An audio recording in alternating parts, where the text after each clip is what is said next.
I have been reborn. I can't believe I've been reborn as a robot, and a broken one at that. Energy system damaged 98%, reserve energy below 5%. Voice system damaged 86%, unable to speak normally. Left arm missing, chest sustained irreversible damage, weapon system completely destroyed. How could this happen? I clearly died in the explosion. Why am I in this mechanical body's memories? As robots were born and self-awareness evolved, they ultimately betrayed humanity, leading to humanity's retreat. Eventually driven to a desperate situation. Ultimately, humanity was forced to initiate the proximity plan, selecting 100 volunteers from the surviving warriors, transforming personal consciousness into data streams to infiltrate the stronghold of the mechanical race through deception. The proximity plan was very successful, with antimatter energy exploding in the mechanical race's stronghold. Half of the Earth was destroyed in an instant. After the explosion, everything should be completely annihilated. But here I am, reborn as a robot, and this is.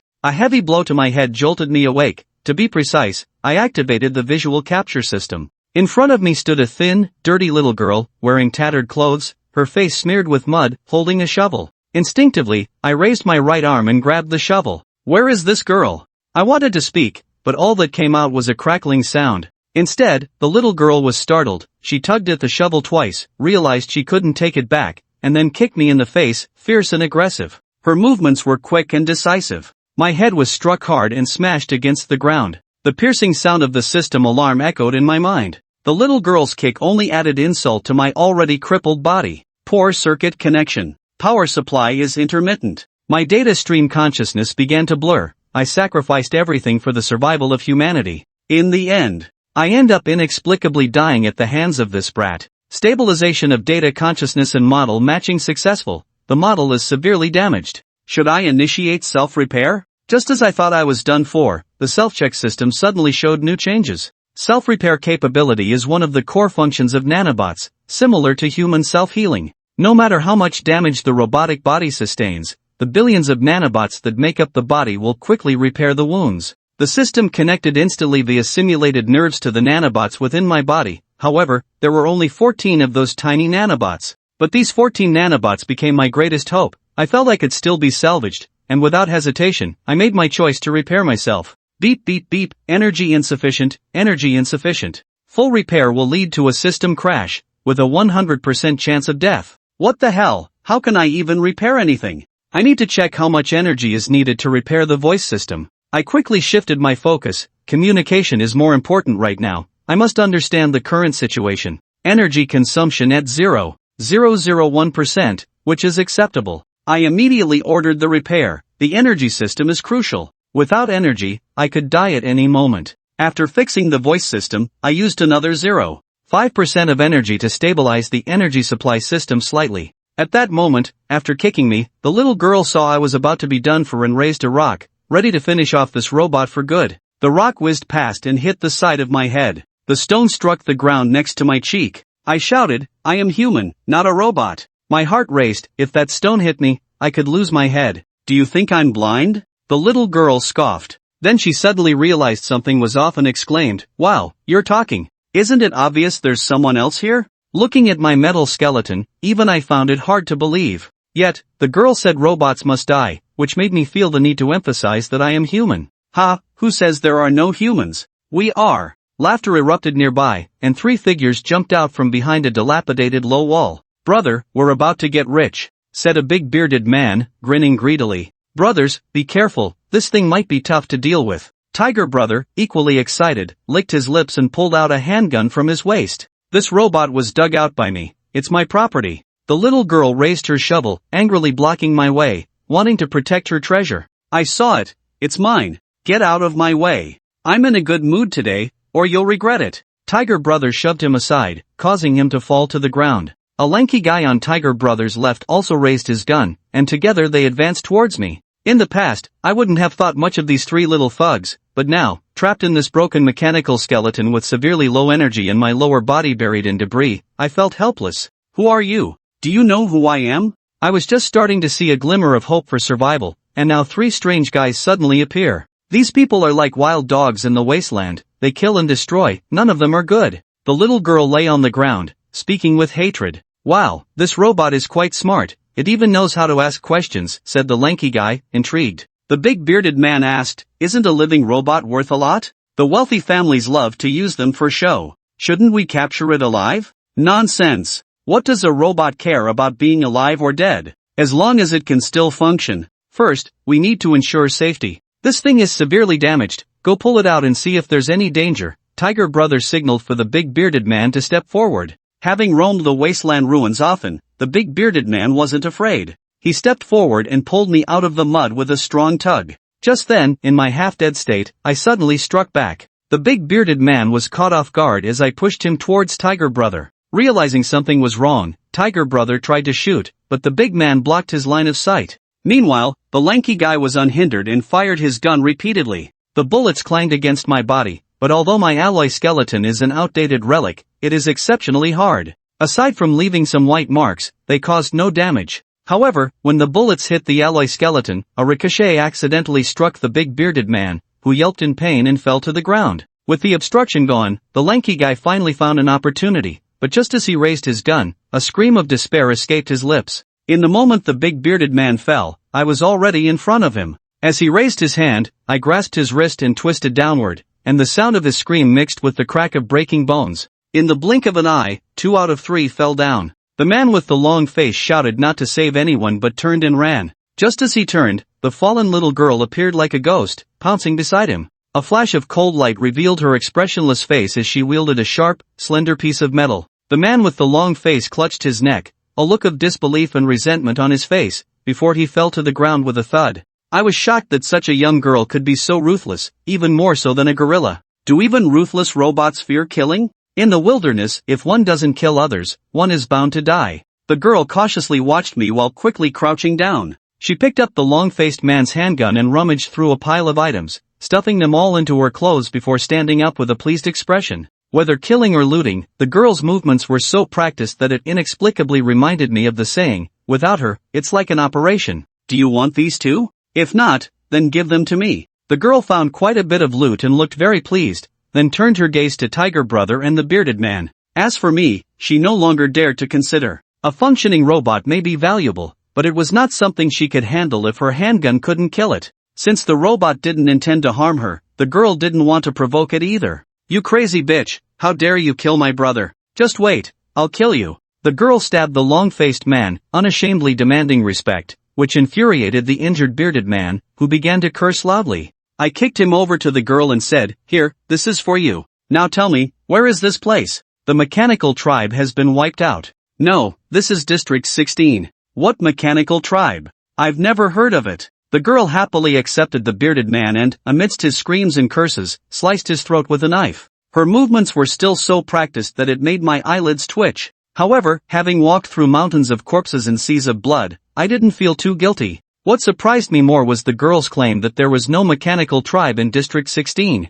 I asked her, did humanity win the war against the robots? Which side was victorious? How many years have passed since the Great Explosion? While searching the bearded man, the girl impatiently said, robots have long been extinct. What war between humans and robots? What great explosion? Are you a robot with a short circuit in your brain or something? I really felt like my brain was about to short circuit. What on earth was happening? Was it possible that so much time had passed that people had forgotten their history? I looked around and found ruins everywhere, covered in various moss and plants. In some of the damaged buildings, towering trees had even grown. There was no way this city could have changed so much in just a couple of 100 years. Seeing me zoning out again, the girl urged, you're such a dumb robot. Bring me this remaining person too. We need to finish this quickly and leave. The gunshots and the smell of blood might attract beasts or mutants at any moment. The girl's ruthlessness frightened Tiger Brother, who was afraid I would turn myself over to her. He quickly shouted, hoping the robot would spare his life.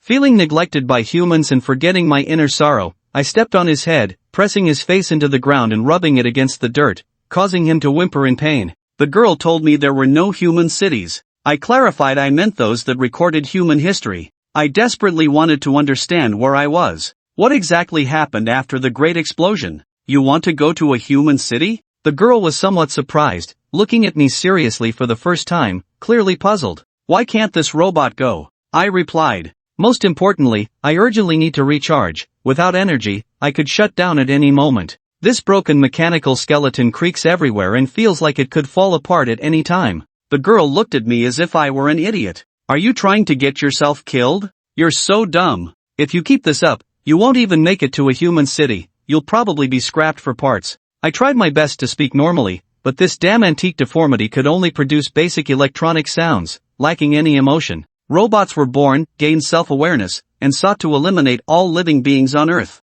They are humanity's mortal enemies, even a 3-year-old knows that. And you are not human, you are a robot. The girl stated firmly that she wouldn't be easily fooled. The reason I look like this now is due to special circumstances. Have you ever thought about it? Would a true robot speak to you so kindly? When robots see humans, their first instinct is to shoot and eliminate. I helplessly explained, robots have been gone for hundreds of years. How would I know what they look like? But humans will not allow robots or artificial intelligence to exist. Get me this person too. The girl rolled her eyes and began to demand Tiger Brother at my feet. I had broken Tiger Brother's wrist, and he trembled, howling in pain. However, after I pressed his head against the ground and rubbed it, his lips were scraped raw, and he no longer dared to scream. Let me ask you one more question. Where is the nearest power source? Where can I find electricity? Answer this, and this person will be yours. I need to recharge first to ensure I have the means to survive. For electricity, you'll have to go to the pit. That's probably the only place within 100 miles that has power, but I've never been there, the girl explained. I know, Robo Brother. I've been there. Tiger Brother finally saw a chance to survive and shouted eagerly, you've been there? There's electricity there. This time, instead of stepping on his head, I lifted my foot, allowing him to raise his head. Yes, I've even bought battery packs there. I can confirm there's power. There's an old nuclear power plant in the pit that sells battery packs. It's one of their main sources of income. An old nuclear power plant? My eyes lit up, but I didn't rush to the pit. Instead, I asked, where are your battery packs? Do you have any power left? Yes. We usually don't use them sparingly. They're right at our place. The robot needs a power source. Google realized he could be temporarily immune. Get up and lead the way. Energy is life. I stood up. The low power level made me extremely anxious. Google had temporarily saved his life and didn't dare to slack off. Ignoring the bodies of the two brothers, he quickly nodded and led the way. The ruins of the city beneath us were vast. After walking for over half an hour, we were still surrounded by abandoned buildings, which were covered in moss and vines, making them look eerie like haunted houses. Countless rusted vehicles lay scattered among the weeds, and the cries of humans and animals echoed everywhere, evidence that this world had once suffered the ravages of an apocalypse. Why are you following us instead of going home? After walking for a while, I noticed that the girl was still trailing behind. I finally couldn't help but stop and ask. In confusion, I asked, you're the one I dug up, you're my property. Of course, I have to follow you. What if I lose you? The girl said matter-of-factly. I was speechless and replied, I told you, I am human. I have this body for a reason. The body is fundamental to being human, otherwise, no matter how intelligent you are or how you gain consciousness to think like a human, you still wouldn't be human. For example, advanced alien beasts and some mutated animals and plants possess intelligence comparable to humans, yet they are still not human. The same goes for robots, the girl asserted, delivering her points persuasively. I was momentarily speechless and had to admit the girl was right. When one chooses to abandon their physical form and convert their consciousness into a data stream, they are no longer a pure human. This Robo Brother, I believe you are human. There's an ancient song that goes, though I wear foreign clothes, my heart is still Chinese. As long as your heart is human, you are human. But robots claiming to be human? Isn't that nonsense? Tiger Brother knew his life was in this robot's hands and quickly flattered him to express his views. Brother is brother, who cares about Robo Brother? I scolded him in agreement, urging Tiger Brother to keep leading the way while my mind began to ponder. When the plan was executed, even knowing there might be no return, all volunteers' physical bodies were stored in a designated place, as they were heroes of humanity. The only way to become human again is to retrieve my physical body and see if I can restore my consciousness back to it. However, in order to find my body, I must first survive and figure out where I am and what is going on in this world. What exactly is this Dr. Beast you mentioned? You said it has intelligence comparable to humans, which piqued my curiosity. You don't know about alien beasts? Wait, didn't they already exist before robots were exterminated? The girl seemed skeptical. Could it be that this robot has been buried underground for hundreds of years and has really short-circuited? According to the girl and Tiger Brothers' account, about 300 years ago, the apocalypse suddenly arrived. The sky opened up with numerous cracks, and endless fog filled the world, plunging the earth into darkness and cold. The most deadly part was that countless strange and powerful creatures emerged alongside the fog. They began to attack humans and various terrestrial creatures, and these strange yet powerful beings were called alien beasts. Some say that the alien beasts came along with the fog. These creatures emerged from the great cracks in the sky, said to be beings from another world. Others claimed that these mutated beings were actually mutations of Earth's creatures. Humanity faced an existential crisis, suffering heavy losses and nearly being wiped out. However, the mutations caused by the fog also had some positive effects among humans, with many gaining special abilities, referred to as extraordinary beings. However, the number of alien beasts and mutated creatures was overwhelming, and the early human extraordinary beings were vastly outmatched in both number and combatability. Afterward, humans became acutely aware of their shortcomings and began researching various combat robots to replace them in battle. Within less than a century, significant advancements were made in combat robot research. Correspondingly, artificial intelligence also became increasingly intelligent, with many AIs equipped with synthetic skin, making them nearly indistinguishable from humans, yet they were even stronger than ordinary humans. But just as the situation seemed to be improving, when preparations were made for a full-scale extermination of the alien beasts, various human factions suddenly united, deploying all extraordinary beings to slaughter every robot and artificial intelligence. Moreover, within humanity, any research, development, or preservation of artificial intelligence was strictly prohibited. As a result, in the past century, human technological advancement has been exceedingly slow, especially in the field of artificial intelligence, as if it had been entirely locked down with no further progress. A chill ran through me. This was completely different from the history I knew. This didn't seem to be the world I recognized at all, with no shared historical trajectory. Just as I was about to continue my inquiry, there was a loud bang. An abandoned building nearby suddenly collapsed, sending dust and debris flying. A towering figure burst forth, accompanied by a cloud of stones and dust. An ancient demon? How can there be an ancient demon here? Seeing the towering figure, Tiger Brother screamed and immediately turned to run. But just as he turned, a large stone flew toward him, hitting him. Tiger Brother let out a terrible scream and fell to the ground, motionless. No one knew whether he was dead or alive. The incident happened so suddenly that by the time I realized what that figure was, it had already charged in front of me. The visual system data showed that this towering creature stood an astonishing 492 meters tall. It had a slender and elongated form, entirely grayish-white, with over 96% of its exterior covered in 3 to 5 centimeters of muscular plating, with hard spikes and concealed dark red muscle tendons in between. Its appearance resembled a humanoid, but the eyes, nostrils, and mouth were black skulls, resembling a skull head due to the metallic plating. The creature's long, slender arms swept toward me, and I quickly dodged. Its arm moved like a plow, creating a large pit in the ground. Although it had no heart, witnessing this scene sent my heart racing. This thing was sharp and incredibly strong. It missed grabbing me, but instead focused on the girl. Seeing the danger, I shouted and charged forward. The little girl was clever. Upon hearing my shout, she suddenly dropped down, just as the ancient demon's massive hand brushed against her back. Although she temporarily avoided the attack, she found herself beneath the demon. However, she remained calm and quickly got up, surprisingly slipping backwards out from under the ancient demon. The demon's mouth opened wide, resembling a dark abyss. A blazing flame erupted from within, nearly incinerating the little girl on the spot. What the hell is this? A monster that can breathe fire? This was my first time seeing an alien beast, and I was shocked by its power and fiery capability. Seeing the girl in danger, I immediately charged forward. Although I was an old robot, my alloy skeleton packed a punch. However, when I struck the demon covered in muscular plating, it only produced a dull thud and caused minimal damage. Realizing I couldn't kill this monster in a short time, I quickly changed my strategy, scooping up the little girl and rolling and jumping away to evade the demon's attacks. The demon seemed enraged by the attack and by its prey escaping, leaning forward abruptly as its long arms reached out to claw at me from behind. Neither broken walls nor sturdy trees could withstand its attacks. It was like a giant tank, rampaging through everything, unstoppable and devastating.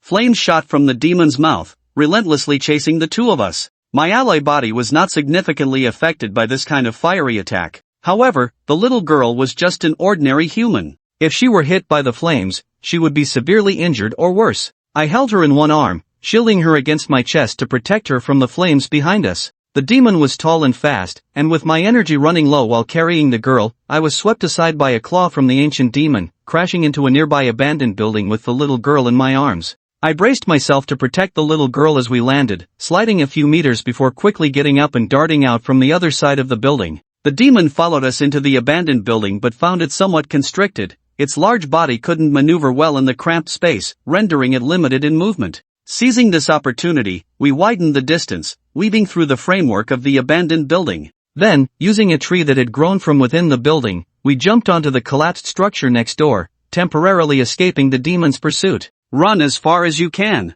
I set the little girl down and shouted for her to escape quickly. "What about you?" the little girl exclaimed in panic. "The monster is too powerful and fast. The two of us can't escape together. I'll distract it while you make your getaway." Without waiting for a reply, I immediately attracted the demon's attention and ran in the opposite direction. The little girl was still in shock, but her hands and feet were incredibly nimble. She darted through the broken buildings to a nearby collapsed structure and looked at me with a complex expression as I ran away. The demon let out a horn-like wail, its towering form relentlessly chasing after me. The fierce impact shook the abandoned city that had been silent for hundreds of years, sending dust flying everywhere. I knew the demon was powerful and fast, and with buildings obstructing its path, I still had some room to maneuver. Once we entered an open area, my energy wouldn't be enough to evade it. If I couldn't escape, I'd have to fight. As the demon crashed through a wall, I leaped up, using the wall's rebound to launch a mid-air strike, landing a punch on its forehead. The ancient demon received a heavy blow,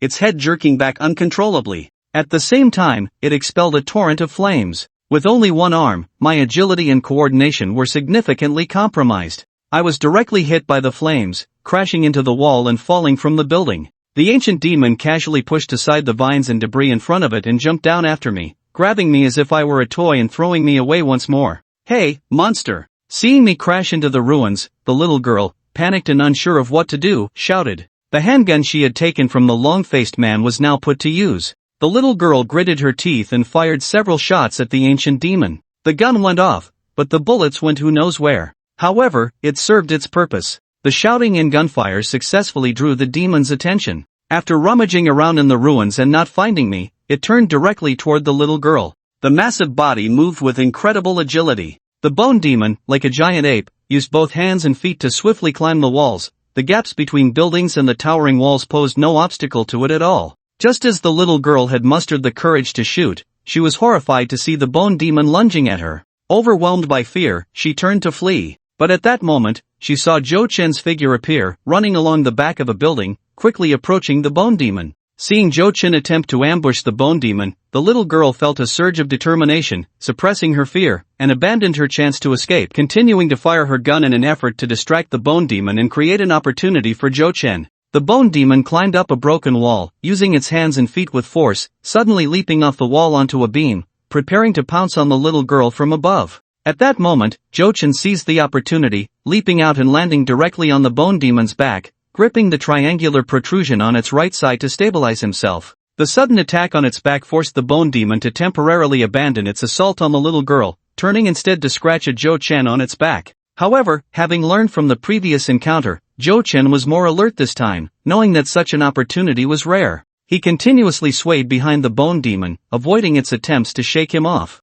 To catch Zhou Chen, the bone demon swayed precariously on the beam, flames spewing from its mouth, yet it was helpless against Zhou Chen. With only one arm free, Zhou Chen couldn't let go to stabilize himself, nor could he find a better way to attack and kill the creature. He had clearly seen the little girl's attack earlier. The bullets couldn't fully penetrate the chitinous armor on the monster's body. Although his mechanical arm had strength, it wasn't easy to crush the opponent with a fist, especially since he hadn't had the chance to strike yet. Its eyes, its weakness is its eyes. The little girl shouted loudly, seemingly aware of Zhou Chen's predicament. The eyes? But he was on its back. With one hand occupied, how could he attack? Damn it, I'll go for it. After continuous high-intensity combat, his energy was rapidly depleting. If this continued, he would be worn out. Even if he died, he would take this thing down with him. Seizing the moment, Zhou Chen directly straddled the bone demon's neck, clamping his legs around it, and yanked its curved body sharply. His upper body swung around the bone demon's neck, suddenly shifting from behind to the front,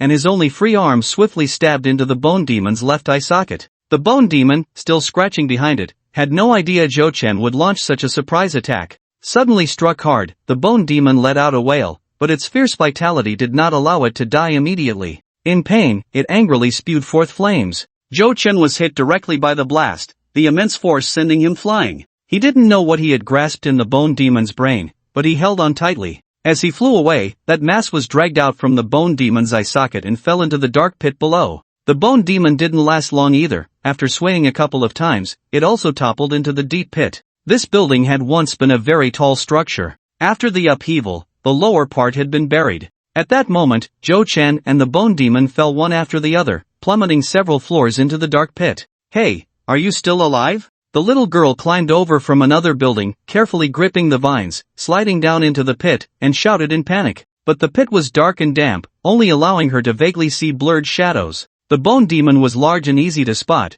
but Zhou Chen's whereabouts were unknown. The stone slab beneath her feet seemed ready to collapse at any moment, and the little girl dared not step carelessly, only able to call out, hoping that Zhou Chen was still alive. Her voice echoed in the vast pit, carrying a faint reverberation, like the wailing of a ghost. Although the little girl had a fair amount of courage to survive in the wilderness, she still felt a bit uneasy in such an environment. Fortunately, just as her voice fell, Zhou Chen's voice came from the darkness not far away. "Why haven't you left yet? What are you doing down here? It's pitch black. Aren't you afraid of falling and dying?" The electronic synthesized voice wasn't particularly pleasant and lacked any emotion. Yet at that moment, it sounded like heavenly music to the girl's ears, filling her with immense joy. Suppressing her excitement, the little girl replied matter-of-factly, "You're my property, of course I can't leave you here. Even if you die, I still have to deal with your body." Zhou Chen sighed and said, "You can get me out soon. Are you really going to die? Are you hurt?" The girl, no longer holding back, felt her way toward the sound, asking anxiously.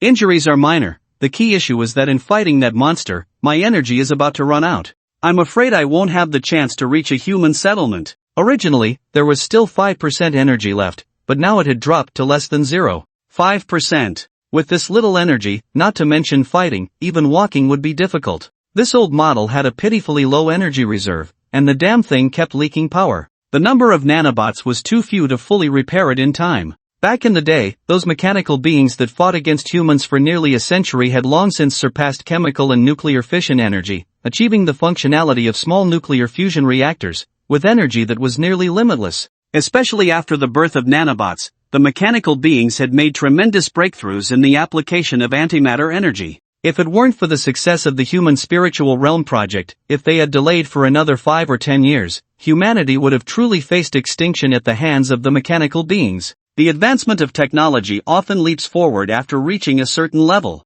Although there were nanobots within him and an absolutely powerful weapon capable of transforming his mechanical body, the initial energy was simply too low. It was like starting a business. One clearly sees the vast potential of the project, with people and technology, but lacks the initial funding. How about this? The little girl used a metal piece to cut along the edge of the bone demon's chest armor. After prying open the armor, she dug out a fist-sized, regular rhombic dodecahedron red crystal from the bone demon's chest cavity and handed it to Zhou Chen. "What is this?" Zhou Chen asked, somewhat surprised. The X-ray vision in his gaze scanned the red crystal and immediately detected that it contained a surge of energy, yet it was extremely stable. "Is this biological energy?" It was neither chemical energy, nuclear energy, nor antimatter energy. The only possibility of it being extracted from the bone demon was biological energy. But why would such a powerful energy core exist within a living being? This is the energy core of a plague beast. It is the source of the plague beast's power. Those extraordinary beings use this to enhance their own energy and levels. You're a robot, originally designed specifically to combat plague beasts. How could you not know about energy cores? The little girl cradled the energy core, seeming a bit reluctant and pained. For the wilderness survivors, such an energy core was undoubtedly a tremendous fortune, enough to allow them to live well in their human cities. If she wished, she could even use such an energy core to trade for a vial of gene mutation serum. In that case, she might become an extraordinary being, take control of her own fate, and no longer struggle to survive in this wilderness. This is definitely a tremendous opportunity. However, the image of the robot saving her from the clutches of the bone demon flashed through her mind again. The little girl finally shook off her hesitation and handed the energy core to Zhou Chen. This robotic body had no data storage, and Zhou Chen couldn't read any data or learn about its past. However, the results from the self-test system confirmed that the little girl was right. This robotic body had indeed participated in battles against the plague beasts and was equipped with a device to convert the energy from the plague beast's energy core. After scanning his entire body, Zhou Chen placed the energy core into the energy conversion device located at the upper right of his chest. As the energy was absorbed, Zhou Chen was pleasantly surprised to find that the energy within him was indeed recovering. 1%, 5%, 10%, 15%, 20%. However, after only recovering 20% of the energy core was completely drained. Is that it? That's too little. This broken machine was far too inefficient at absorbing energy. The test showed that at least 40% of the energy was wasted during the conversion process, otherwise, he would have recovered more energy. Zhou Chen's heart ached. That loss wasn't just energy, it was his life. With a bit of energy restored, Zhou Chen's thoughts began to multiply. This body was practically a wreck, with far too many areas needing repair. The number of nanobots was far too few, he needed to convert more to improve work efficiency and gradually replace the existing alloy skeleton. This was a long-term plan that had to be pursued, one that concerned his very life. The severed arm severely affected his combat and mobility, and it urgently needed restoration. The energy reserve system was simply terrible, with poor storage capacity, constantly leaking his life force. This too needed urgent repair. The energy conversion system was also abysmal, wasting 40% of the energy, almost half. This was intolerable. Moreover, his exterior was just a mechanical skeleton, which was too ugly and obviously robotic, lacking any concealment, making it difficult for him to navigate the human world in the future. This also needed improvement. There was a hole in his chest, and his head was not very stable. All these required fixing. As for the other tattered areas on his body, he couldn't even consider them for now. There were far too many places needing repair, and this little bit of energy was simply not enough. Zhou Chen was in pain and conflicted, but ultimately decided to first expend 5% of the energy for repairs and modifications to the energy system. Then he used another 2% for upgrading the energy conversion system. After all, these two were the source of his life and the guarantee of his survival. Energy was hard to come by, and he couldn't waste it for no reason. As for combat and other aspects, if it came to it, he would just have to endure and develop slowly. In the end, he had 13% of energy left. Although it was still not much, it should be enough to sustain his upcoming actions and barely cope with some sudden dangers. Hey, Tin Can, how are you doing? The little girl, seeing Zhou Chen had not moved for a long time after absorbing the energy core, couldn't help but feel a bit worried and knocked on his metal head. I have a bit of strength now.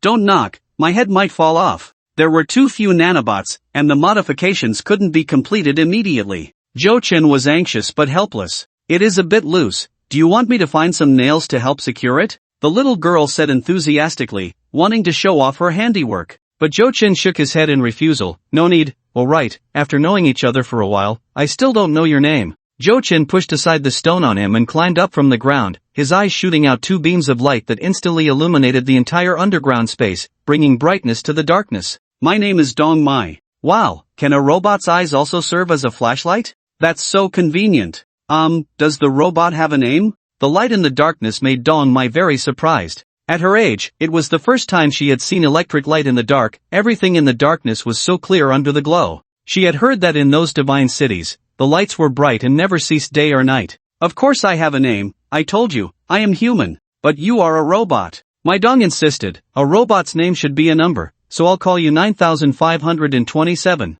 My name is Zhou Chen, I am human. Zhou Chen said, speechless. 9527. Zhou Chen. 9527. Zhou Chen somewhat regretted asking for the other person's name. Looking at the pale-skinned, hideous corpse in front of him, Zhou Chen couldn't help but ask, is this what you call a plague beast? Seeing Zhou Chen give up struggling, My Dong felt a bit smug and explained, yes, this is one type of plague beast, called a bone demon. Besides this, there are also flash spirits, illusion spirits, thistle bugs, mist hiders, piercing demons, thorny earthworms, hell beasts, and so on. But among all the plague beasts, hell beasts are the most numerous. Zhou Chen's mind immediately became active, and he hurriedly asked, do these plague beasts all have energy cores? Yes, but the energy contained in the energy cores varies. Do you want to hunt plague beasts to obtain energy? Dong Mai was very clever and immediately guessed Zhou Chen's thoughts. Right, since you said that humans would definitely not have good intentions upon seeing me, it would be safer to hunt plague beasts for energy. When absorbing energy, Zhou Chen had thought about this matter.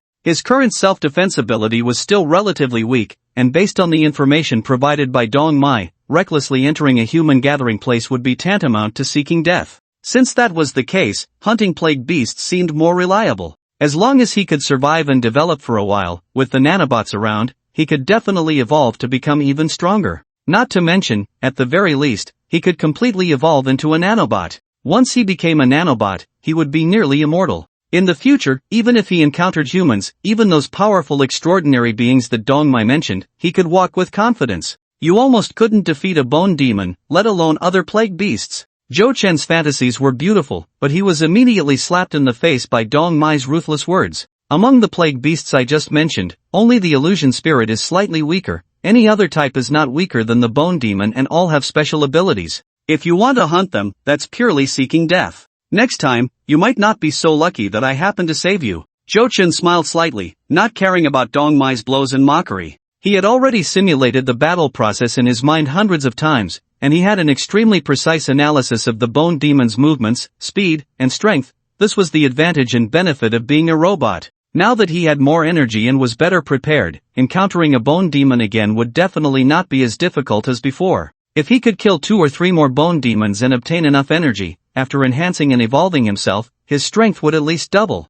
As long as he could achieve a virtuous cycle, his future would be smooth sailing. However, regarding evolution and nanomodification, it was his biggest secret. In an unfamiliar environment, even though this little girl had just saved him, Zhou Chen naturally did not dare to expose it easily. Get up! Zhou Chen tore down the vines from the wall, tying one end around himself and the other around Dong Mai. After climbing back to the surface, he pulled Dong Mai up as well. Oh no, it's such a pity to leave the corpse of the bone demon here, it could sell for a lot of money. Dong Mai crouched at the edge of the pit, looking down into the dark depths with great sorrow. However, the bone demon was too large and heavy, and getting it out of the deep pit was not easy. Where do you live? Let me take you home first. Zhou Chen didn't care about money, what mattered to him was the energy core. Knowing there was a better energy source, Zhou Chen was eager. After all, Dong Mai had just dug herself out from underground and had saved her life with energy, effectively saving her twice. The wilderness was indeed fraught with danger, and Zhou Chen was not at ease letting her go home alone.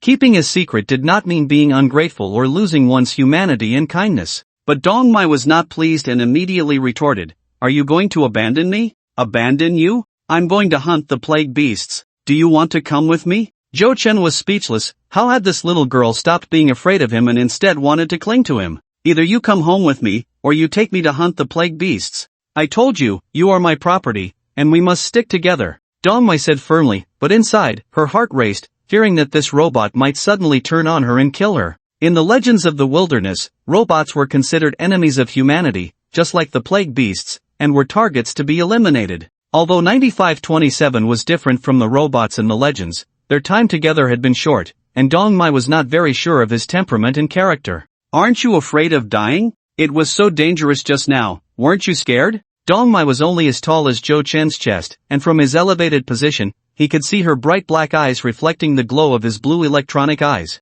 Not afraid. The wilderness is full of dangers. If you're afraid, you can't go out and will just starve at home. Besides, I worked hard to dig you out, and not only did I get nothing, but I also sacrificed a precious energy core. Do you think I can just let you go? Zhou Chen didn't turn hostile, and Dong Mai grew bolder, arguing back. In short, she wanted to stay by Zhou Chen's side. That seems reasonable. So what do you suggest? Zhou Chen said helplessly. It's getting dark, you should come back with me first. After I tidy up, we can go hunt the plague beasts together tomorrow. What do you think? Seeing Zhou Chen nod, Dong Mai's anxious heart finally relaxed, and her bright eyes sparkled with excitement. You really want to go hunt the plague beasts with me? Zhou Chen saw that Dong Mai seemed serious about it. Of course. You're just a silly robot who doesn't even recognize a bone demon and knows nothing about the wilderness. How can you hunt the plague beasts? I've lived in the wilderness all my life, I know this place best. I'll be your guide, and we can work together. When we hunt the plague beasts, the energy core is yours, and the corpse is mine, but you have to help me carry it. Dong Mai excitedly began to make plans. Zhou Chen curiously asked, what do you want the plague beast's corpse for? To eat? Pfft, who would eat plague beast meat? Eating it would kill you.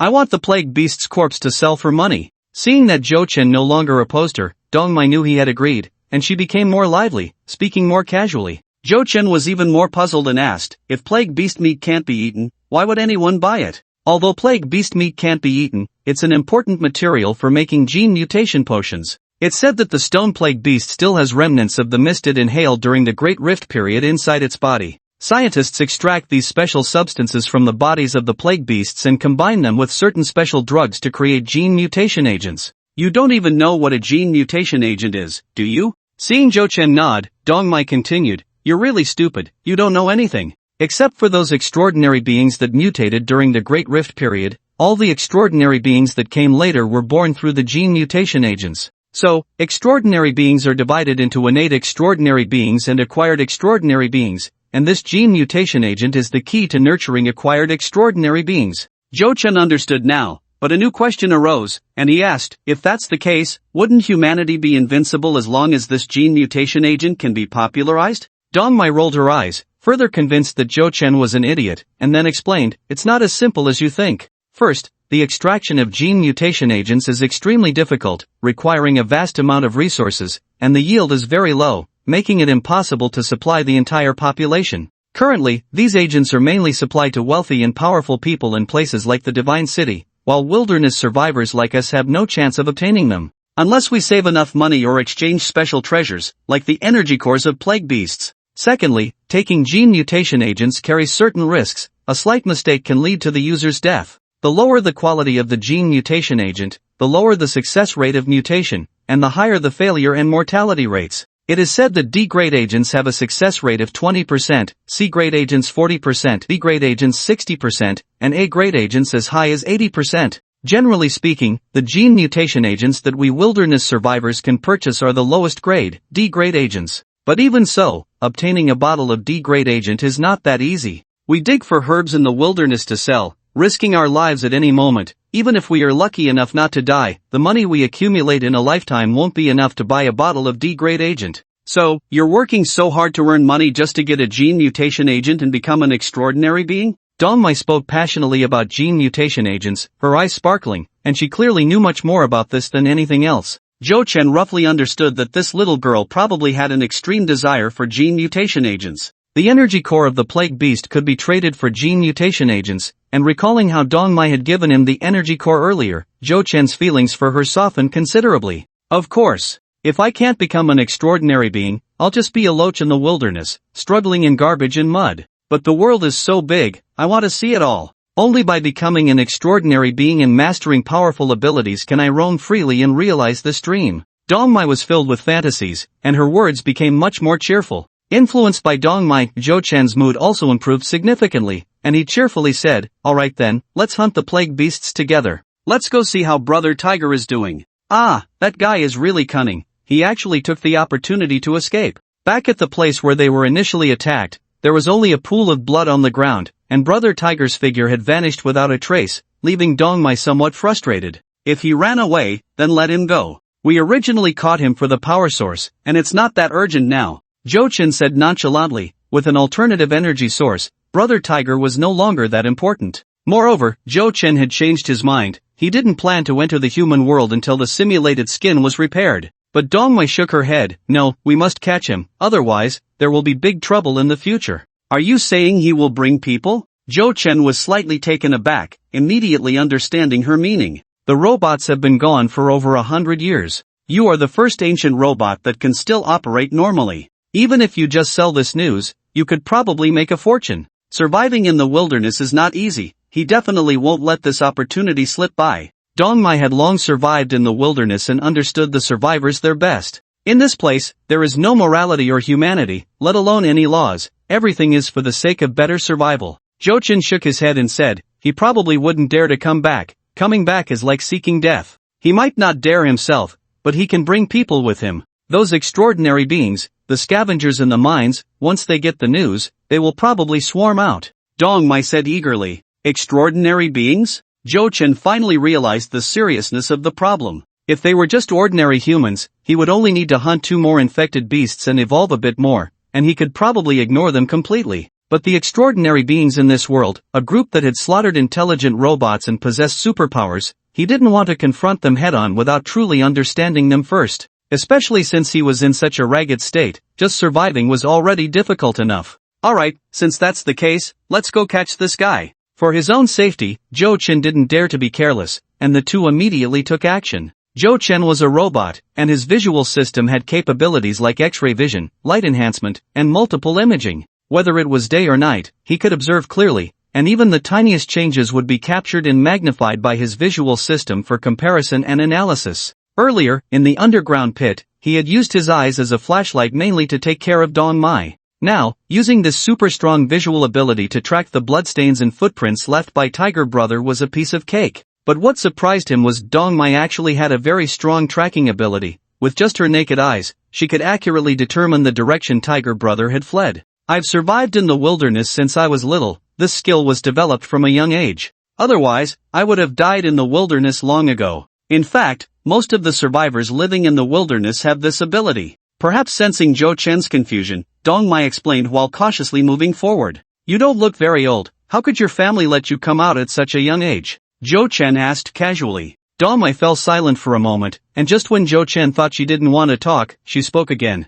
I'm 16 this year, which is quite an age in the wilderness. Many people have to come out to make a living by the time they are 7 or 8. And I don't have any family left. After my grandfather passed away 2 years ago, I've been living alone. Hearing this, and looking at her small frame ahead, Zhou Chen suddenly felt an inexplicable pang of heartache. A 16-year-old girl, yet so frail she looked like a 13 or 14-year-old child, perhaps due to lack of food and proper care, her body had not developed at all. The era he had experienced, with the war against robots, had caused heavy casualties among humans, leaving countless families shattered, including himself, who had lost both parents at a young age and was raised by the United Government. Although it had been tough and difficult back then, compared to Dong Mai, it could be considered living in paradise. At least he had companions, food and drink, the ability to learn and train, without worrying about betrayal and attacks lurking everywhere. For a moment, Zhou Chen didn't know how to comfort Dong Mai. My name is Dong Mai, a common wild grass, but with an extremely tenacious vitality.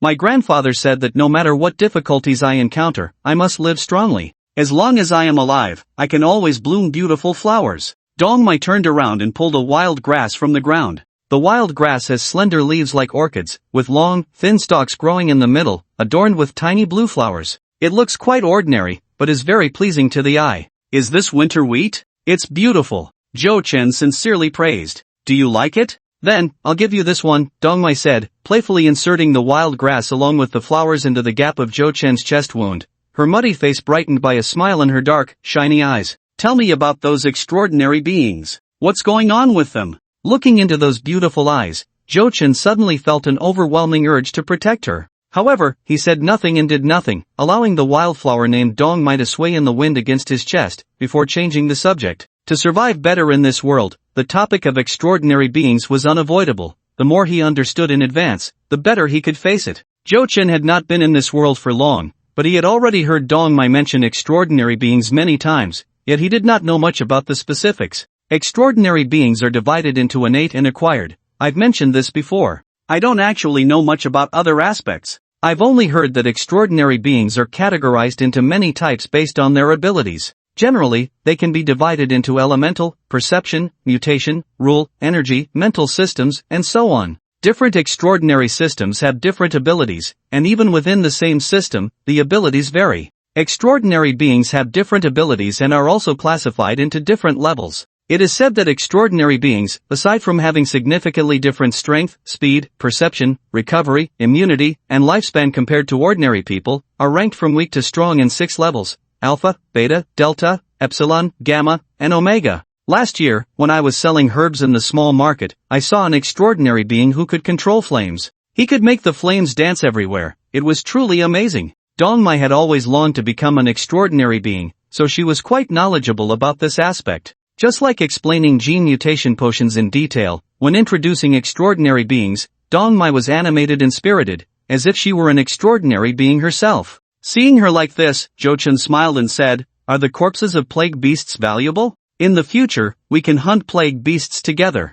I want the energy cores, and you can sell the corpses for money. Once we have money, we can buy gene mutation potions, as many as we want, drink one bottle after another. And we won't settle for low-grade potions. We want the best A-grade potions." Hee 9527, you're so silly. I'm a wild survivor. Even if I had money, I couldn't buy high-quality gene potions. Potions above C-grade are not available to us wild survivors. We can only buy D-grade potions. Dong Mai laughed at Zhou Chen's words, giggling. I told you, I have a name. I'm Zhou Chen. Zhou Chen corrected her, why aren't they available to us? If they're not, I'll fight to make them available. We want the best. Hee, you just keep boasting. I see you now. It's hard for you to even keep your life, huh? Stop. Dong Mai, who had been laughing, suddenly stopped in her tracks with a serious expression. What's wrong? Zhou Chen scanned the ground, noticing that the traces of Brother Tiger's escape had not changed. The direction was correct. I was careless and forgot about this place. We can't go past here. We can't track that bastard anymore, Dong Mai said, pointing ahead, utterly dejected. The forest? Are there plague beasts inside? Zhou Chen looked ahead. They had not left the urban area, but a dense forest had grown among the damaged buildings. The trees were extremely tall, their trunks straight and smooth above, as if all the branches grew only at the top. The rays from his eyes swept through the forest, finding no creatures nearby. Instead, it was eerily quiet. There won't be any other creatures in this forest, not even the plague beasts would enter, because this forest itself is a monster, Dong Mai said softly, her words laced with a hint of fear. The forest is a monster? Zhou Chen was somewhat confused. Look at the lower part of those tree trunks. It's a bit far, can you see clearly? Dong Mai reminded him. Who am I? A robot. What's this distance to me? Zhou Chen boasted, adjusting his visual system's focus and quickly magnifying the distant trees. Upon closer inspection, Zhou Chen couldn't help but shiver. If he still had a human body, he would surely break out in a cold sweat. What the hell? These weren't trees at all. They were tree people.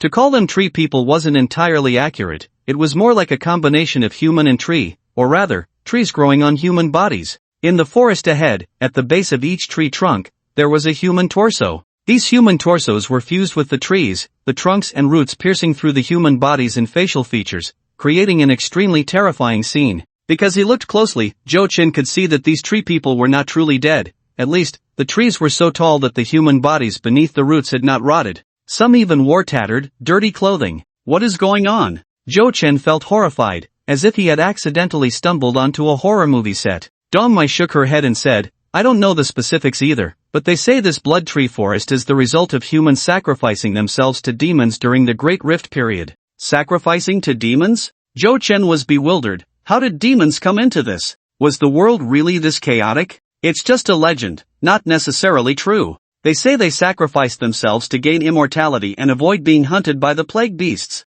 At least from the Great Rift period until now, this blood tree forest has always existed here, and these people have never truly died. They have indeed achieved immortality, Dong Mai explained. Blood tree forest? Shouldn't it be called demon forest or something like horror forest? Zhou Chen felt that the humans in this world seemed to struggle with naming things. But Dong Mai insisted, no, it's definitely the blood tree forest. It really is terrifying here. Because within these trees flows human blood. Human blood? So you're saying these people are really still alive? But what's the difference from being dead? No, it would be better to just die. Zhou Chen shook his head, unsure if these people had actively or passively become this way. As for the so-called immortality, in Zhou Chen's view, it was nonsense. At most, it was a symbiosis with these trees. If a big fire were to burn this forest, what kind of immortality would that be? They can't even die if they want to. After becoming like this, although they still maintain some human characteristics and even organs on the outside, they can't move like humans at all. Even moving a finger takes half a year. Dong Mai explained. If that's the case, then why are we stopping? Zhou Chen was puzzled. Since the blood trees couldn't move, there shouldn't be any danger. But Dong Mai was extremely cautious, as if facing a great enemy, unwilling to take another step forward. Look! Dong Mai pointed to the side ahead, where a shadow darted out from the grass and ran toward the forest. Before Zhou Chen could identify what kind of animal it was, he saw roots emerging from the ground like poisonous snakes. Some roots directly pierced the animal's body, while others coiled around it, dragging it underground amidst its wails. So strange? How did he safely enter the woods? Zhou Chen was instantly taken aback, grateful that Dong Mai was by his side. If he had recklessly entered the woods without knowing, he would probably have met his end. Just thinking about the countless roots and branches beneath the ground, his meager energy would be utterly insufficient to struggle. He would likely be torn to shreds in an instant. He must have some kind of potion that repels the human blood trees, making them feel disgusted and not attack. This potion is used by blood collectors. Ordinary people wouldn't have it. Dong Mai was somewhat frustrated, clearly not having expected that Tiger Brother would have such a thing hidden on him. However, anyone who survives in the wilderness would have a means of self-preservation, and perhaps this was Tiger Brother's way of staying alive. If it weren't for the attack by the Bone Demon, Tiger Brother might have led them in this direction. Blood collector? This was indeed strange. He had heard of herb collectors, pearl collectors, tea collectors, but blood collectors? Nurses? 9527, you're really dumb. It's been said that the human blood tree flows with human blood, or rather, blood that is a combination of human and tree. This is an extremely precious fuel. Just a little can burn for a long time, without smoke or odor. and even carries a pure wood fragrance. The residents of the wilderness rely on the blood of the human blood trees for lighting since they have no electricity. But I don't have the potion to evade the human blood trees' attacks, and even if I did, it wouldn't completely prevent the attacks. Being a blood collector is an extremely dangerous profession. Every year, many blood collectors die in the human blood woods, becoming nourishment for the human blood trees. Zhou Chen was not surprised, nodding calmly as he said, taking someone else's blood and being consumed by them is fair enough, but if we can't enter this woods, we won't be able to hunt down Tiger Brother. Hearing this, Dong Mai was also angry, stamping her foot helplessly as she said, let's go, we need to leave here quickly, the farther the better. Zhou Chen wholeheartedly agreed with this suggestion. Tiger Brother was called Wild Tiger, and his brothers were named Big Bear and Slim Wolf. Although the three of them were not exactly rulers of the wilderness, they were somewhat well known among the wilderness survivors in this area. However, now, both Big Bear and Slim Wolf had died at the hands of that wild girl, and he had nearly lost his life as well. Tiger Brother felt a mix of hatred and anger, along with immense surprise and excitement. An ancient robot that was alive, with consciousness and intelligence almost indistinguishable from that of a human. This was a chance bestowed upon him by heaven, and he had to seize this opportunity. He had some knowledge of the bone demon's habits. This creature was ferocious and powerful, impervious to blades and guns, but in terms of intelligence among the many plague beasts, it was relatively low. Its temperament was also quite volatile, preferring to attack moving targets. So when struck by a stone, Wild Tiger immediately fell down and played dead, allowing the other two to draw the fire. What surprised him was that the robot was far stronger than he had imagined, able to contend with the bone demon and even lead it away. This gave Tiger Brother a glimmer of hope, and he was overjoyed. After the bone demon's figure receded, he immediately got up and ran. Choosing to flee into the human bloodwoods was not just to guard against Zhou Chen and the others tracking him. He was mainly worried that after the bone demon finished hunting Zhou Chen and the others, it would turn around and hunt him. Just as Dong Mai had guessed, the human bloodwoods were Wild Tiger's trump card. He had used them multiple times to shake off pursuers. While others feared the human bloodwoods like venomous snakes, Wild Tiger saw it as a natural sanctuary. As long as he didn't actively attack the human blood trees and had the repellent potion, traversing the human bloodwoods was as easy as walking on flat ground.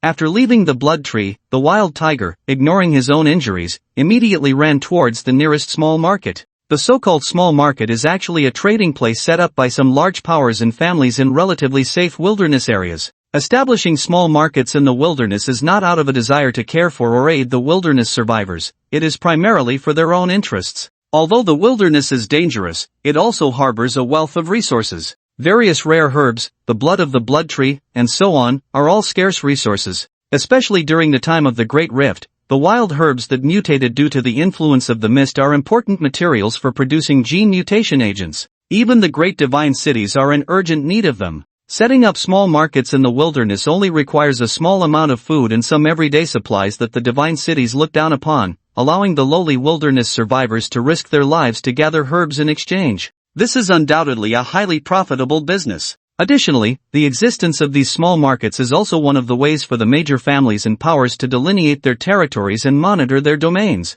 Therefore, any small market in the wilderness, no matter how unremarkable it seems, is connected to a vast network, standing beneath a giant tree. In the past, a lowly existence like the Wild Tiger, who could only mingle among the wilderness survivors, would not have wanted to get involved with small markets. They are more attractive to ordinary wilderness survivors. Because of the background of the small markets, the major powers and families also want long-term development and sustainable operations, so they would not easily suppress the wilderness survivors excessively. Those who are truly ambitious and bold prefer to go to the mines. There, it is a chaotic mix of people, with no rules. Murder and plunder are common occurrences. Some even say that there are plague-born beasts in the mines. However, these are the phantoms among the plague-born beasts, strange creatures that can transform into various shapes, and turning into humans is not difficult for them. After witnessing the strength of Zhou Chen, the Wild Tiger has changed his mind and no longer wants to go to the mines. He is currently weak and heavily injured, unable to hunt Zhou Chen by himself. If he were to go to the mine, he would not only gain nothing but might also end up being devoured without a trace. Moreover, the emergence of ancient intelligent robots holds significant meaning for the major families in human society, and the small market is relatively close. Therefore, after leaving the Blood Tree Forest, the Wild Tiger immediately headed to District D16, which belongs to the jurisdiction of the Qinglong Divine City, specifically the small market associated with the Song family. With Brother Tiger on the run, this area is no longer safe. We'll head north. The north is a deep danger zone, and no one dares to go there. Dong Mai, though young, was exceptionally decisive and capable, and she had no intention of returning home. She immediately decided to leave this place and head directly towards the direction where the plague-born beasts were lurking. Zhou Chen had just arrived in this world, and the direction he went in held little significance for him. Since Dong Mai suggested going north, he agreed. The two walked along the edge of the Blood Tree Forest, heading north for over 10 miles before finally exiting the ruins of this large city. Dong Mai had experience in wilderness survival, and Zhou Chen had seen the dangers of the forests in this world, so they were cautious and avoided densely wooded areas. The abandoned highway, which had been neglected for over 100 years, was overrun and damaged by plants, but it was still much better than some thick jungles. However, when night fell, Zhou Chen was not affected by the darkness, but Dong Mai was. Zhou Chen's own power was extremely precious, and he did not want to use his flashlight for long periods. As darkness descended, the two stopped in their tracks. Let's rest here for the night. Zhou Chen pushed aside the grass and opened the door of an abandoned bus. The car was scattered with some human bones, overgrown with wild grass, but it barely counted as a shelter. Zhou Chen cleared a space for Dong Mai to lie down, while he found a random spot nearby to sit. I'd dreamed since I was young of going far away when I grew up, but when it actually came time to travel, I was afraid of all the dangers and didn't dare to leave the familiar places. I never expected that today I would leave in this way, Dong Mai said softly as she lay on the ground. Don't worry, I'll protect you from now on. Upon hearing Zhou Chen's words, Dong Mai suddenly moved closer to him, hesitated for a moment, and then rested her head on his shoulder. 9527, will you always be with me in the future? Dong Mai asked in a low voice. Yes, I will take you to see the distant places, to see the boundless blue sea, to see the snow-capped mountains, to see the endless desert, to see the so-called human Holy Land, Kunlun Divine Palace. Dong Mai snuggled closer to Zhou Chen and giggled. Then you have to keep your word. Of course. Zhou Chen replied with a chuckle, even though his electronic voice wasn't very melodious. Dong Mai's voice fell silent, and when Zhou Chen looked down, he found that the little girl had fallen asleep with her eyes closed. After all, she was human, the battle and the trek had exhausted her strength. While Dong Mai was in a deep sleep, Zhou Chen, as a robot, had no need for sleep. However, with nothing to do lying there, he set his sleep function to conserve power, maintaining the lowest alert state. Bang! A loud noise came at dawn. Immediately after, the old bus began to shake violently and then suddenly tipped over to one side. Zhou Chen quickly hugged the screaming Dong Mai and darted out from the side of the overturned bus. As soon as they landed, they saw a massive figure crash into the bus's frame. The already rusted and damaged bus was now smashed into two pieces. Wild boar, damn, is the wild boar this big? The creature was the size of a truck, with tusks measuring 70 to 80 centimeters. Zhou Chen was stunned to see such a large wild boar. The wild boar thrust its head, easily tossing a regular car into the air, which crashed into the nearby woods. With another collision, it crushed the other half of the bus into metal scraps. Without the bus's cover, Zhou Chen and Dong Mai's figures were exposed to the wild boar's gaze. Seeing the wild boar's blood-red eyes, Zhou Chen immediately realized the danger, quickly tossing Dong Mai aside while he himself dodged. The wild boar rushed past them, slamming its head into a dilapidated car frame, pushing forward for more than 10 meters. The wild boar stopped, wildly shaking its head. However, the car frame was stuck on its head, and it couldn't shake it off. What a great opportunity! Seeing this, Zhou Chen rushed over. 9527. Dong Mai screamed, but Zhou Chen ignored her. As he approached the wild boar, he suddenly crouched down. His only metal right arm, like a beast's claw, pierced into the wild boar's abdomen and then swiftly slashed. The wild boar let out a deafening howl, its massive body jumping up in pain. After landing, the wild boar couldn't see where Zhou Chen was, and in its pain and anger, it charged out, only to crash into the rusty guardrail beside it, tumbling into a ditch. However, this allowed the wild boar to finally shake off the car frame on its head. When Zhou Chen saw the wild boar climb out of the pit, its blood-red eyes fixed on him, he felt a sense of foreboding. A crazed wild boar was the most terrifying. This creature had a gash opened in its belly, with blood and some internal organs spilling out, yet it did not die. Instead, it went mad. Wild boars hold grudges the most, and upon seeing the one who had harmed it, Zhou Chen, this frenzied wild boar immediately charged over. The rampaging wild boar was unstoppable. Zhou Chen even doubted whether his few alloy bones would hold up against the boar's collision. Moreover, with Dong Mai nearby, Zhou Chen did not dare to let her take any risks. As the wild boar charged, Zhou Chen quickly jumped and dodged, leading the boar toward the nearby woods. The crazed wild boar didn't care where Zhou Chen went, following closely behind and crashing through everything in its path. The sturdy trees, under the boar's assault, became as fragile as building blocks. Any tree it collided with either toppled or broke. Despite the wild boar's overwhelming force, the tree's obstruction still had a significant impact on it. Severely injured and continuously crashing, the wild boar was expending a tremendous amount of energy. Zhou Chen made full use of the trees to evade. Although he suffered some injuries, the rapid depletion of energy was a source of great concern for him. No, this can't go on. Seeing the wild boar becoming increasingly frantic, Zhou Chen immediately changed his strategy. When the wild boar charged again, Zhou Chen no longer dodged but ran straight ahead. The wild boar's blood-red eyes were fixed on Zhou Chen, its tusks aimed at his backside, relentlessly pursuing him. After chasing for more than 10 steps, Zhou Chen suddenly leaped onto a tree that was thick enough for 5 or 6 people to embrace, performing a backflip and disappearing from sight. The wild boar, unable to stop, crashed headfirst into the tree. Its sharp tusks pierced directly into the trunk. The giant tree shook violently, wood chips flying, and the wild boar let out a muffled grunt. Momentarily dazed, its body half-slumped against the giant tree. Once it regained some composure and sought to find Zhou Chen for revenge, it discovered that its head was stuck against the tree, rendering it unable to move. Zhou Chen knew he had little time left. He decisively broke off a branch as thick as his arm and thrust it directly into the wild boar's rear. The wild boar's body instantly stiffened, letting out an extremely shrill howl. Stimulated by this, the wild boar actually tore the giant tree apart, pulling its head free and turning to glare fiercely at Zhou Chen. Damn it, is it still not dead? Zhou Chen was shocked. Just as he was about to run again, the wild boar suddenly collapsed straight down. Indeed, the rear assault was the most brutal. Zhou Chen wiped away non-existent cold sweat and quickly turned to find Dong Mai. But as soon as he reached the roadside, he was stunned. One wave had not settled before another rose. On the road, a large monster was standing on top of a car, searching around. Dong Mai was curled up beneath the car, terrified, gripping a small metal knife, afraid to make a sound. A low-level hell beast. With arrow-like whiskers, sharp teeth, and a long tail, this was exactly the low-level hell beast Dong Mai had mentioned.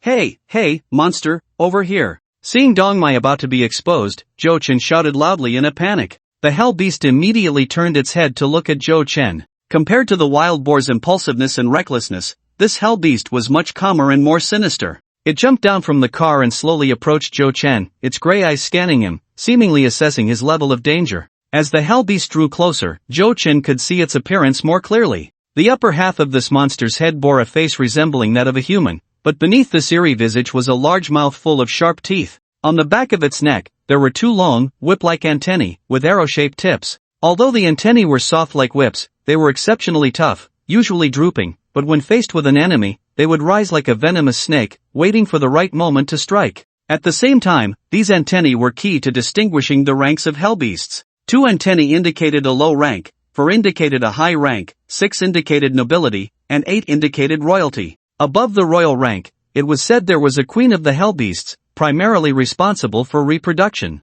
However, the queen of the hellbeasts always resided deep within their lairs, heavily protected. Although it was just a low-ranking hellbeast, Zhou Chen found it to be quite formidable. Dong Mai said that danger lurked everywhere in the wilderness, but Zhou Chen did not expect that danger would follow him like a shadow. Just after dealing with a crazed wild boar, he encountered a hellbeast. Considering the earlier commotion, it was not surprising that the wild boar's desperate cries attracted a plague beast. However, for Zhou Chen at that moment, things were not so pleasant. The earlier battle with the wild boar had already drained a considerable amount of energy, and now facing a hell beast, it seemed inevitable that he would have to engage in another fierce fight. While Zhou Chen was still observing, the hell beast seemed not to sense any danger from him, lowering its guard and taking the initiative to attack. This monster's attack method was different from others. When it charged and leaped, it did not move in a straight line but instead jumped and ran erratically with all 6 limbs. Zhou Chen had never encountered a hellbeast before. Just by looking at its appearance, he knew it was not to be underestimated, so he adopted a strategy of remaining still to counteract its movements.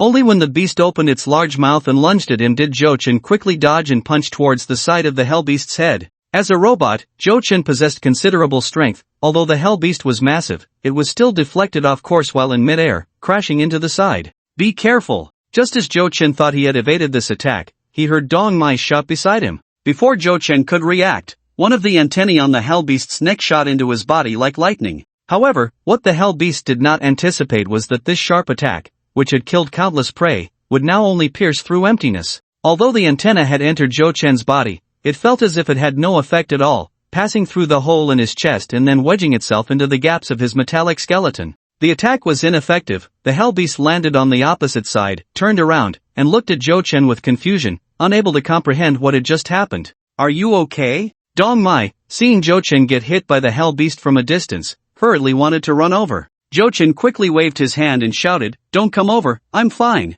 Just as he spoke, the Hell Beast, not believing in misfortune, charged at him again. However, this time it did not leap from a distance but rushed close before launching its attack. Zhou Chen hurriedly dodged, but the Hell Beast fully demonstrated its intelligence, making him understand why Dong Mai said that plague beasts possessed intelligence not inferior to that of humans. The monster's lunge was merely a feint. The real attack came from its claws. Especially with its 6 limbs and claws, Zhou Chen found it extremely disadvantageous to fight with just one hand. Although he dodged the lunge, he was struck by the claws of the beast's right front limb, and with its immense strength, he was knocked down to the ground. Zhou Chen was alarmed and hurriedly tried to get up. But the creature was highly intelligent and an expert hunter, giving Zhou Chen no chance to escape. The Hell Beast pounced madly, using all 6 limbs and claws, and after several consecutive swipes, it completely pinned Zhou Chen down. Zhou Chen swung his right arm repeatedly, striking the Hell Beast's jaw, but the effect was minimal. The monster had many claws, and it directly split one off to pin down Zhou Chen's only right hand.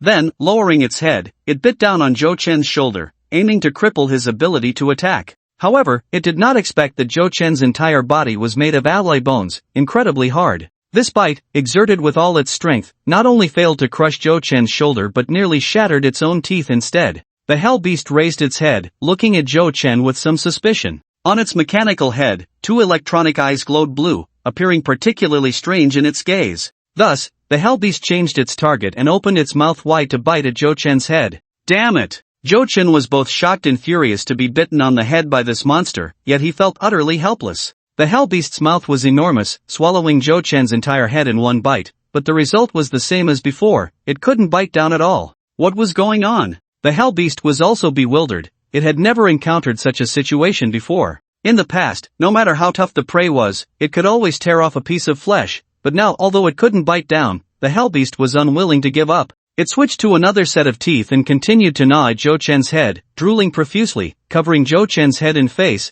making everything in front of him dark and unclear. Just as Zhou Chen was worried about how long his head could hold out, an even more dire situation occurred. After several attempts to bite down on Zhou Chen's head without success, the Hell Beast finally grew impatient. It clamped down on Zhou Chen's head and began to shake violently, seemingly trying to forcibly pull his head off from his neck. "I'm done for." Zhou Chen struggled desperately a couple of times but could not escape the Hell Beast's grip. He could already hear creaking sounds from his neck. In an instant, despair filled his heart. He was going to meet his end. However, at that moment, the Hell Beast suddenly stopped moving, and a large amount of liquid began to pour down onto Zhou Chen. What was happening? Zhou Chen was puzzled. "Get away, you stinking thing." 9527, 9527, are you okay? How are you? Dong Mai. I'm fine. Zhou Chen exclaimed with joy, quickly responding. However, since his head was still in the Hell Beast's mouth, his voice came out muffled. Knowing that Zhou Chen was not dead, Dong Mai was extremely excited. Just moments ago, when Zhou Chen was knocked down by the Hell Beast and had his head bitten, she thought he was dead. She couldn't move the Hell Beast's body, so she used both hands to pry open its upper jaw and pushed against its lower jaw with her feet, forcibly prying its mouth open to free Zhou Chen's head. "Are you okay? Can you move?" Dong Mai looked at Zhou Chen's head, which was covered in bite marks, with a dent on the right side and sticky Hell Beast saliva all over it, and she was instantly frightened. She rushed forward, crying out, and desperately wiped the slime off Zhou Chen's face. "Don't worry, I'm fine. Don't forget, I'm a robot, this little injury is nothing to me." Once the slime was wiped clean, Zhou Chen saw Dong Mai with tears streaming down her face. He smiled to comfort her while struggling to crawl out from under the Hell Beast. Dong Mai quickly came forward to help, dragging and pulling to get Zhou Chen out. "Wait a moment, let me get the energy core out for you." Dong Mai knew Zhou Chen didn't have much energy left and was afraid he would suddenly run out and be done for, so she hurried to cut into the Hell Beast's body. Although it consumed quite a bit of energy, the situation was much better this time. During the battle with the wild boar, he mainly had to run at high speed to dodge. In the fight with this Hell Beast, aside from dodging a couple of times at the beginning, he had been bitten by the Hell Beast afterward. Plus, with the energy system being repaired, Zhou Chen's energy consumption was much less than during the battle with the Bone Demon, and he still had 10% battery left. However, seeing Dong Mai's eagerness, afraid that her energy would run out, Zhou Chen felt an inexplicable warmth in his heart. So he didn't stop her and smiled as he watched her busy. When Dong Mai was cutting the Hell Beast and digging out the energy core from inside, Zhou Chen also saw the situation clearly. The Hell Beast that lay on the ground had a rusty iron bar stuck in its neck. Clearly, it was this iron bar that had taken the Hell Beast's life and saved his own. Although the Hell Beast's defense is not as strong as that of the Bone Demon, it is still hard to kill. The only weak point is its neck, where the arrow whiskers grow. But that weak spot is extremely small. I didn't expect to hit it so accurately. Dong Mai handed the energy core to Zhou Chen, and thinking about her actions just now, she felt a bit scared.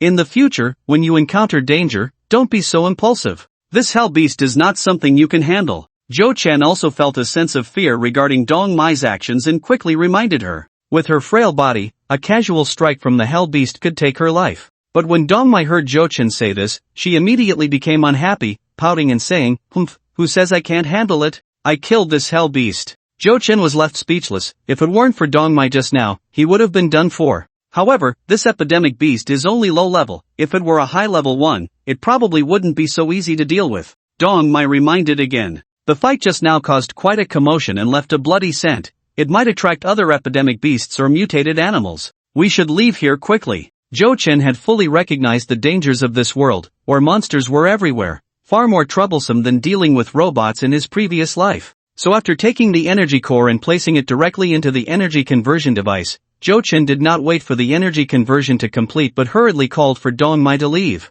However, this time Dong Mai was not in a hurry and asked back, "What about the wild boar?" "It's dead, in the woods behind." "Ah, just like that, we're leaving it behind? What a pity. The meat of epidemic beasts is inedible, but the meat of mutated animals is fine. We should go cut some pork to take with us, it can last us for many days." Dong Mai chattered excitedly, as if it were the new year. Just talking about eating pork almost made her drool. Zhou Chen was taken aback and then felt a bit regretful and guilty. After waking up, because he was a mechanical body, he could continue to function as long as he had energy, so he felt no hunger and had no so-called metabolism. But Dong Mai was different. She was an ordinary human and had long been malnourished. From noon yesterday until now, she hadn't eaten anything. If she hadn't mentioned food, he wouldn't have thought of it at all. "Oh no, it's my fault. I actually forgot about this," Zhou Chen said self-reproachfully. Dong Mai giggled and said nonchalantly, "It's okay, I often go a day or two without food when I can't find anything to eat. I'm used to it." The more she said this, the more Zhou Chen felt heartache, and he immediately patted his chest and said, "Don't worry, with your brother around, I guarantee you'll have something to eat every day." "Really? You better not be lying to me." Dong Mai laughed. "Let's go cut some pork." Zhou Chen waved his hand. The wild boar, which had been killed, lay stiffly under the big tree, its eyes wide open, looking as if it couldn't close them even in death. The scars on the tree trunk were enough to prove the terrifying strength of the wild boar and the horror of the impact. However, with the wild boar dead, there was nothing to be afraid of. At this moment, in Dong Mai's eyes, it was just a pile of pork. "Wow, such a big wild boar, it's enough for me to eat for several years." Seeing the wild boar, Dong Mai rushed over. Zhou Chen was about to go help her as she was slicing the pork, but his gaze fell on the wild boar's tusks. Previously, Zhou Chen had seen the wild boar's tusks repeatedly striking against a tree stump. He hadn't expected that after so many impacts, not only did they not break, but they also became even sharper. Zhou Chen couldn't help but feel a stir in his heart. The material looked quite good, perfect for making weapons. After working hard for most of the day, both of them had their gains. Zhou Chen finally pried off a tusk from the wild boar, while Dong Mai picked and cut a large amount of wild boar meat. According to Dong Mai's thoughts, it was rare to encounter so much food, so they should take the whole pig with them, even if it meant disassembling and transporting it. This way, they could save a little for a year, or even 2 years without worrying about hunger. However, they were currently evading potential pursuers, and the wild boar's body was simply too large to carry away entirely. "Let's just cut some meat to carry with us. Once we finish it, we can hunt other animals," Zhou Chen said with a smile, seeing Dong Mai looking at the wild boar with regret and reluctance. They had already cut over 200 pounds of prime meat, which was more than enough for Dong Mai to eat well for quite some time. Alright then. In the end, Dong Mai also knew they couldn't delay for too long, so she cut about 10 pounds of pork from the wild boar to carry on her back, and then quickly followed Zhou Chen away from the area. "I'll give you one of these wild boar tusks, just polish it a bit, and it will be much more powerful than your little knife." Zhou Chen didn't care for ordinary wild boar tusks, no matter how long they were, but these mutated tusks were extraordinary, and he liked them. There were exactly 2 tusks, one for himself and one for Dong Mai. Okay, then I'll accept it. With plenty of food and an extra gift as a weapon, Dong Mai was very happy. Traveling through the wilderness made her feel like she was on an outdoor adventure. Zhou Chen, being a robot with immense strength, could easily carry thousands of pounds of supplies without worrying about power consumption. The over 200 pounds of pork had little effect on him. While on the move, Zhou Chen had already focused most of his attention on his internal systems. Although it was still an energy core, the energy from the low-level hellbeasts was far inferior to that of the bone demons. Even after losing 40% of his energy, Zhou Chen had still managed to raise his energy reserves to 20%. But now, after modifying the energy conversion device, the efficiency had reached 98%, and he had only gained 23% of energy. The 23% of new energy, combined with the remaining 10%, totaled just 33%. Although the energy was still not over half, Zhou Chen felt as if he had suddenly become wealthy overnight. With energy in hand, the next challenge was how to use it.